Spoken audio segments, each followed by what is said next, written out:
জাতীয় নির্বাচন সামনে রেখে ৩০০ আসনের সীমানা চূড়ান্ত করে বৃহস্পতিবার গেজেট প্রকাশ করে নির্বাচন কমিশন, কিন্তু তা মানতে নারাজ বেশ কয়েকটি আসনের বাসিন্দারা। মোট কয়টি আসনের সীমানা পুনর্নির্ধারণ করা হয়েছে রোববার তার হিসেব জানতে চাইলে কমিশনার আনোয়ারুল ইসলাম সরকার জানান, আপাতত তার জানা নেই। এই সংখ্যাটা এক্স্যাক্টলি আমি এখনো ক্যালকুলেশন করি নাই। বলেন, আইন মেনে ও নিরপেক্ষতা বজায় রেখে সীমানা পুনর্নির্ধারণ করা হয়েছে। সীমানা বদলাতে আন্দোলন কিংবা কর্মসূচির কোনো ভিত্তি নেই।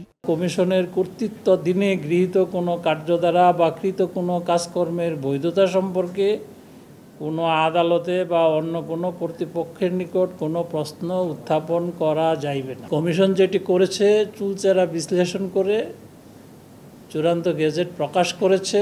কমিশন মনে করে সর্বোচ্চ সতর্কতা এবং বিচক্ষণতার মাধ্যমে নিরপেক্ষভাবে এই কাজটি শেষ করেছে। ভোটের পরিবেশ নিয়ে ইসির অবস্থান জানতে চাইলে কমিশনার বলেন, এখনো শতভাগ অনুকূলে রয়েছে।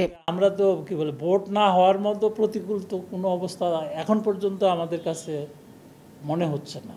শতভাগ অনুকূলে আছে আমরা মনে করি, কমিশন মনে করে না। আরও জানান, চলতি মাসেই দেয়া হবে নতুন দলের নিবন্ধন। এর আগে অংশীজনদের সঙ্গে সংলাপে বসবে ইসি। তখন একটা উপধারা সংশোধন। কাউসার চৌধুরী কুমু, সময় সংবাদ, ঢাকা।